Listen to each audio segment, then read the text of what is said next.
Live from the KATC TV3 studios, this is Acadiana's News Channel at 10. We all, as a community, need to come together, and start holding other people accountable that needs to start doing programs. Tonight we're hearing from an Abbeville family calling for change after their teenage son was shot. Tonight we're learning more about that 15-year-old boy who was shot shortly after getting off his school bus yesterday in Abbeville. Alantre Levy's family says he's recovering from surgery and is doing well. In tonight's top story, Victor Georges speaks with the family. They tell us they want to see something change to stop violence among young people. Responding to everything, and they took the tube out of his mouth, and he's talking, and he wanted something to drink, and he wanted to eat. He's doing well as expected to say he have a gunshot wound to his head. The family says Alantre's recovery is a miracle. His mother, Lakeisha Levy, says she was shocked when she heard what happened to her son on social media. Nobody ever wants to hear anything like that, especially over social media, Alantre's sister tells me they were walking home when her brother got shot. It was frightening because, who influenced you to do something like that? The family asking for change in the city of Abbeville, urging leaders for programs they say would reduce violence among young people. They see all the killings that's going on in Abbeville, and you start some kind of programs or after school lunch, any little thing to show that they care instead of not doing nothing, no type of movement or nothing's being sponsored or no money's being put into the community for better things. Alantre's family says he's strong and will make it through his recovery. My brother forever, you can't break a soldier, he forever a soldier. A soldier. He said it himself. He said it himself. Yeah. That's crazy though. He raised up his arm that he got shot in and said, I'm a soldier. His mother acknowledges the pain all parents feel from this violence. Both families hurt, you understand, because my child in the hospital, this child is somewhere else, So both parents, all parents are hurt, so it's just, time for all of this to stop. In Lafayette, Victor Georges, KATC TV3. Alantre's parents aren't alone in wanting to find a way to reduce teen-on-teen violence. We spoke with the superintendent in Vermilion Parish about what can be done to stop crime. I have reached out and have had meetings with community members. It is a problem. It's a nationwide problem, and we do what we can. Do I think we as communities and as adult leaders need to do more? Yes, we do. Here's Rob's 24-hour forecast.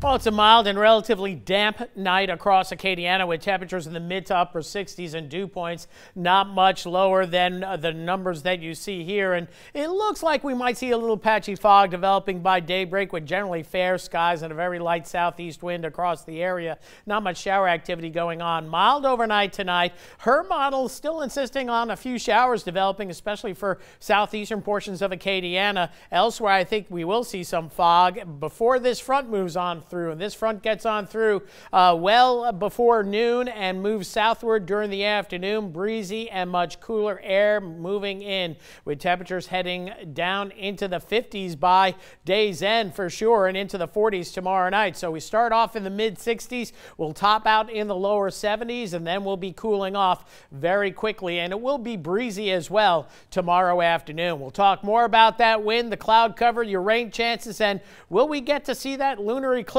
tomorrow night? We'll talk more on that coming up in just a little bit. In the aftermath of Hurricane Ida, new insight about the costs to get the lights back on. Entergy Louisiana reports the company owes up to $4.4 billion related to the storm. According to the Advocate, the utility also told regulators it needed a $1 billion loan just to help meet those costs. The Public Service Commission agreed to that loan as long as the costs are not passed down to customers.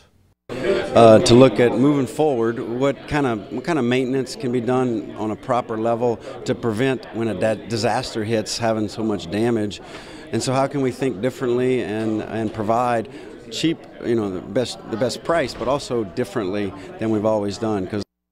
Oxnard Lafayette General's vaccine mandate will go before the state Supreme Court next month. The case is on the docket for December 7th. Attorney Jimmy Faircloth, who represents hospital employees, says the court agreed to expedited review of the rulings in the vaccine mandate case. In September, a judge ruled the hospital's mandate was neither illegal nor unconstitutional. The plaintiffs are appealing.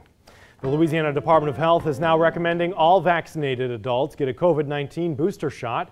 It's a change from previous recommendations for just adults 65 and older and those with health conditions.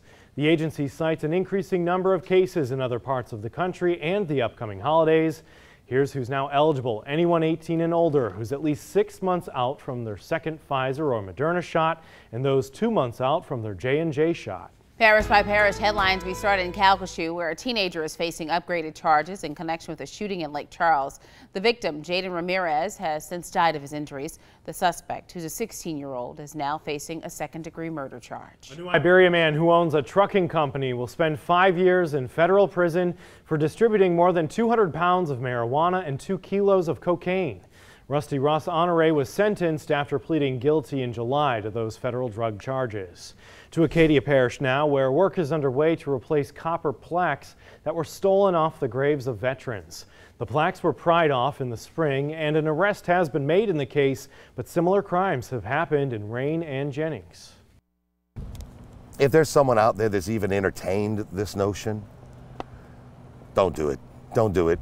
You know, our veterans deserve every great thing we can give them, and to desecrate their final resting place, it puts you in the lowest class of human being that I've ever seen. In Lafayette Parish, the Macomb Vise Neighborhood Coterie is offering free entrepreneur training for young adults. The event is being offered to those ages 16 to 21.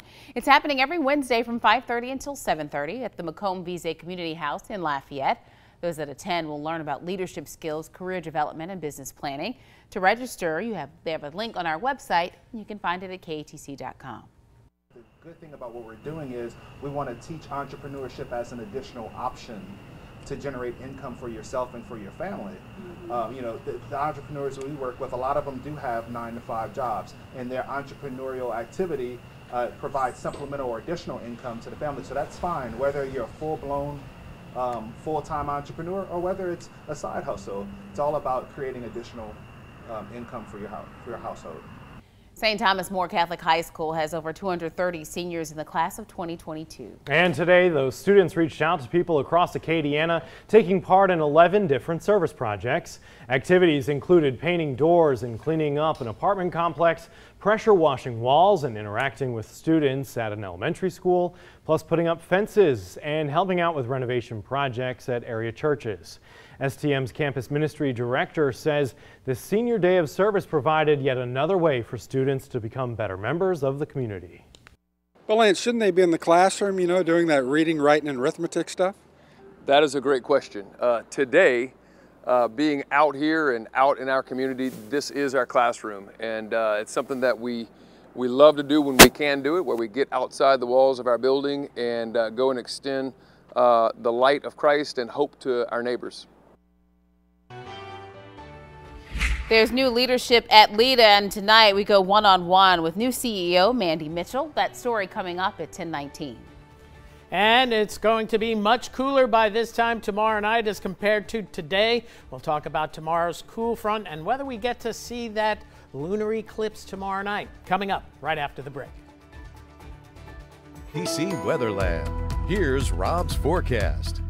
Welcome back. Well, today in the lower 80s. Tomorrow at this time we'll be pushing well down into the 50s, heading for the 40s. So back to a more November scenario rather than feeling like October, which today certainly did. So here we have the big picture. Here comes our next frontal boundary. It's already through the just about through the Arklatex, edging into northwest Louisiana. Should get to most of Acadiana before noon tomorrow. So it will be mild early and then chilling out as the day wears on. We did have some clouds out there, but generally fair skies, and with fair skies we're setting the stage maybe for some patchy fog.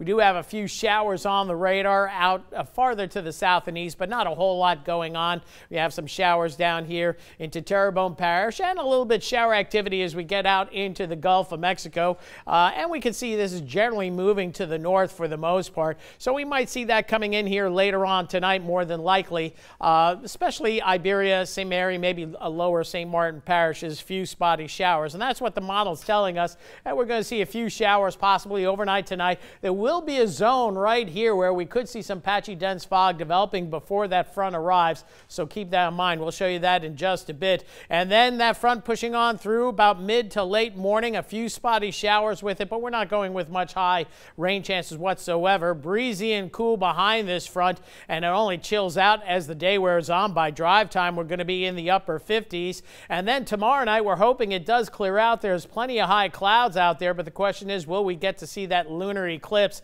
It's a beaver moon, a full beaver moon tomorrow night, and it could be a blood red one if we get to see that lunar eclipse. And we'll talk more about that in detail tomorrow night, especially when we know what the cloud cover is going to do. It will max out, by the way, 3 a.m. Friday morning, so you got to stay up late to see this one going into tomorrow night. Chilly start to Friday, temperatures in the low to mid 40s. That feels like temperature in the mid to upper 30s, so it will feel more like winter going into Friday. And temperatures Friday afternoon rebounding into the mid 60s, which is normal more for December than November. And then another chilly one as we go into Friday night, Saturday morning, upper 30s, lower 40s, a distinct possibility. Wind-wise, we told you those light winds out ahead of the front, but boy, you can see that front working its way southward as we look at the HER model here. And there'll be gusts 20 to 25, maybe even up to 30 down along the coast as that cooler air continues to pour in as we go even into Thursday evening. So a breezy afternoon for sure going into tomorrow night. As for fog, here's the latest graph model, and this is the latest model, and I didn't even get a chance to see this. This came in during commercial break, and you can see the model going for areas of some fog first thing in the morning, but again, it won't last long as that front pushes on through, mixes things up quickly. But another factor to consider first thing tomorrow morning. Mid 60s as we start the day. Tomorrow, upper 60s, lower 70s, and then we see the cool down heading into the 50s, eventually into the 40s with a wind chill as we head into Friday morning. So for tonight, another mild night with that moonlit, partly cloudy skies, and that kind of doesn't allow us to see the Leonid meteor shower tonight. You might see one, but I wouldn't bother. Slight chance of a passing shower, and then for tomorrow, we'll see 73, 72 for a high. Your rain chance in the 20% range for tomorrow, but temperatures again falling in the afternoon as we head into Friday, Saturday, nice and cool. Warming back up though for Sunday, back pushing near 80 before the next front arrives Sunday night, and then a cool down, a little unsettled as we get toward the latter part of Thanksgiving week, including Thanksgiving, but we'll deal with that in the days to come. Of course, the forecast could change. Jim, Marcel. All right, thanks, Rob. Still ahead tonight, we're going to catch up with the new president and CEO of LEADA to hear about her plans when it comes to the economy in Lafayette Parish.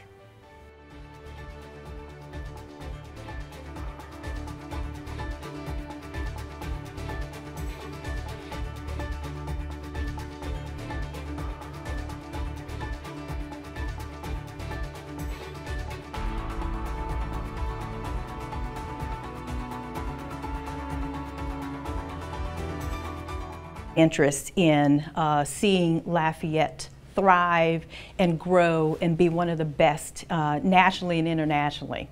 New LEADA President and CEO Mandy Mitchell is halfway through her first week on the job. Mitchell is replacing Greg Gautreaux, who held that position for about 2 decades. She's a Lafayette native who was previously the Assistant Secretary with the Louisiana Economic Development Office.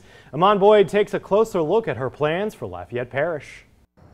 Even before taking office, LEADA President and CEO Mandy Mitchell says that she has been hitting the ground running to address economic development within the city and the parish. With us being at the intersection of I-10 and 49, the list goes on. We have a strong economic base here and plenty of opportunity to build upon that. And I'm just excited to continue the great work that Lafayette Economic Development Authority has been doing. Some of those opportunities include keeping parish relationships consistent while improving opportunities for the north side of Lafayette. We have to ensure that we're helping those small businesses, those Main Street businesses, to navigate the resources that are available to them. The other thing that's really important to me is working with each of our sister cities in Lafayette Parish to ensure that we are supporting their efforts to grow in their niche areas of focus and what makes those communities. Although she spent some time away from Lafayette, she played a vital role in Amazon building their fulfillment center in Carencro. A couple years ago of participating in a meeting and with some Amazon leaders in the economic development space and helping to tell that compelling story for Louisiana as a whole, with us being strategically located, with us having a top-notch workforce and work ethic, us being, again, a location where the company could really continue to capitalize on their growth that's happening globally. It's a growth she plans to continue at the helm of LEADA. If we look at the last census data, our parish actually grew, and that is a blessing, and we need to seize upon those opportunities to continue to grow and make some smart investments. In Lafayette, Iman Boyd, KATC TV3. And still to come on KATC, the murder trial of Ahmaud Arbery continues. We'll have the latest and a look at national news coming up next. The defense